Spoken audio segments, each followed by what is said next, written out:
Now for cycloalkanes. So cyclo, remember, means my carbons are connected in a circle and all the hydrogens on the outside. So anytime you have this happen, it does have 2 less hydrogens than a normal alkane would, because now they're connected in a circle. So it's just CnH2n, not 2n plus 2.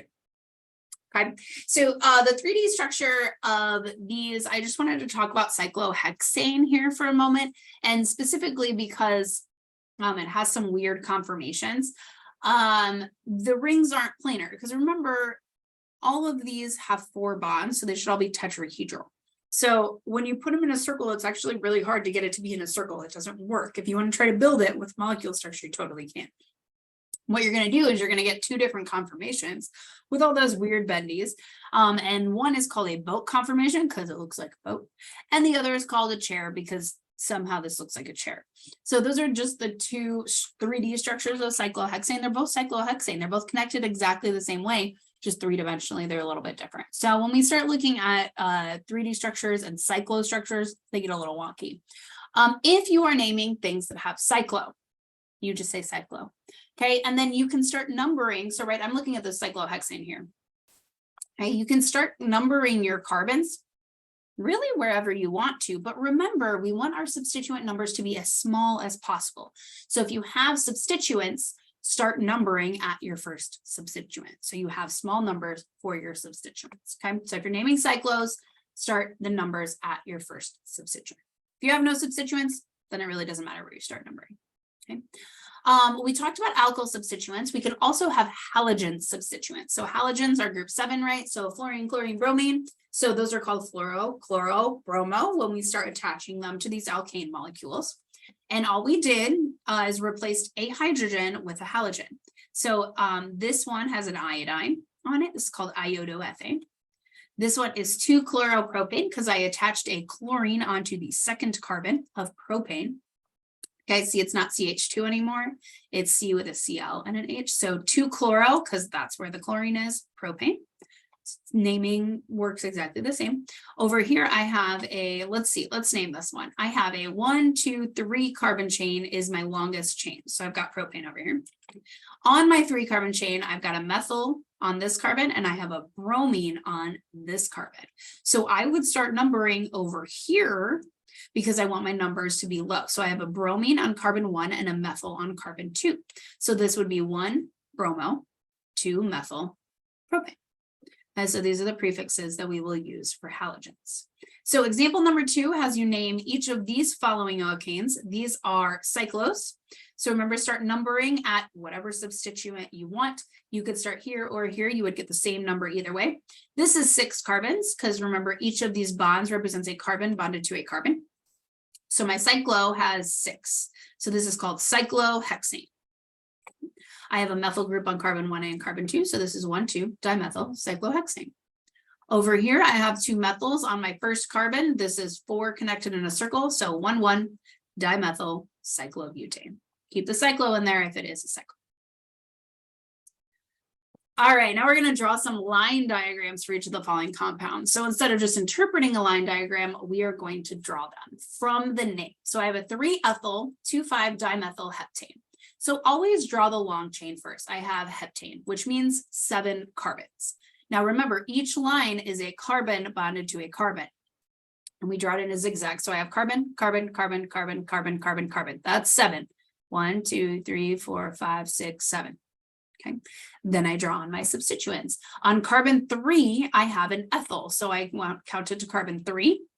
Ethyl has 2 carbons. So I had to make a zigzag like this. I got a carbon here and a carbon here. So this is a carbon that has 2 carbons attached to it.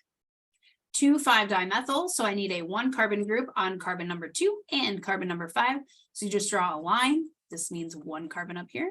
And this has 1 carbon down here. So this is 3-ethyl 2,5-dimethyl heptane.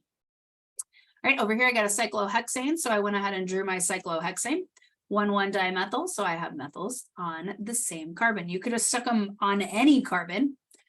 Doesn't really matter. It's the same structure no matter what.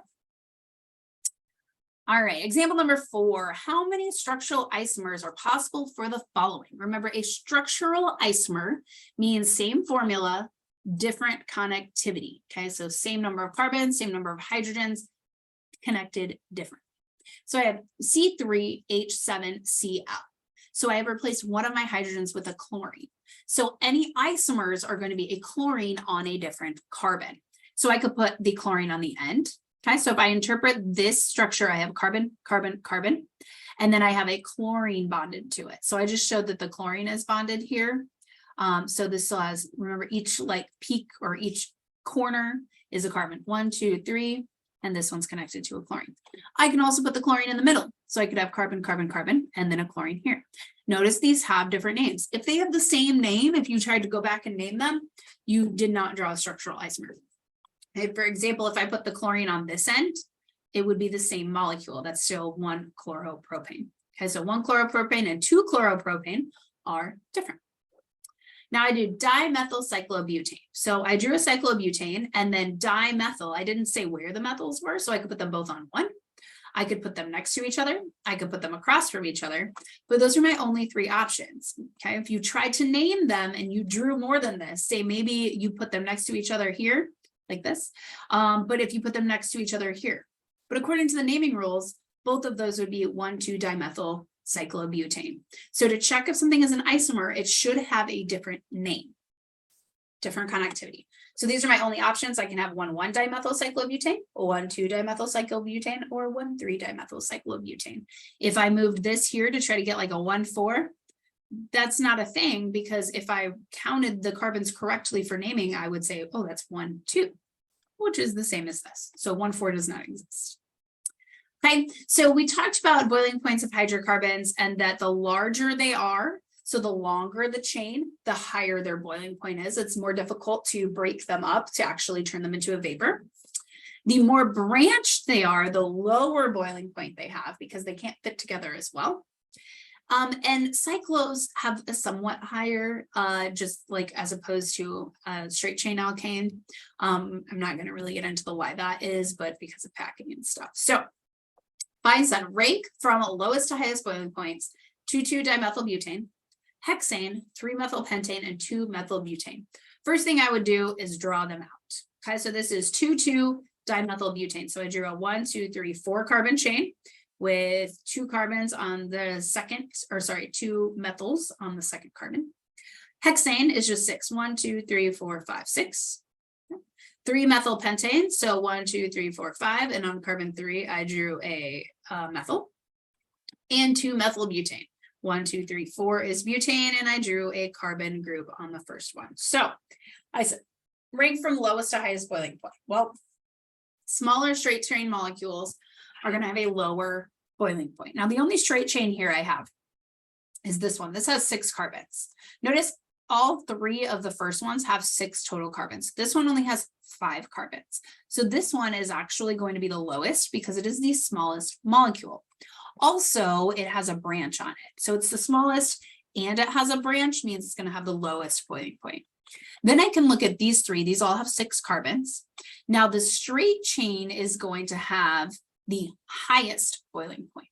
Okay, remember branched means that it's going to have lower. So this is going to have the highest. And then if I look at these, well, this one has 2 branches and this one has 1 branch. So this one is going to be higher than this one. So if I put them in order, this would be first, this would be second, this would be third, and this would be fourth.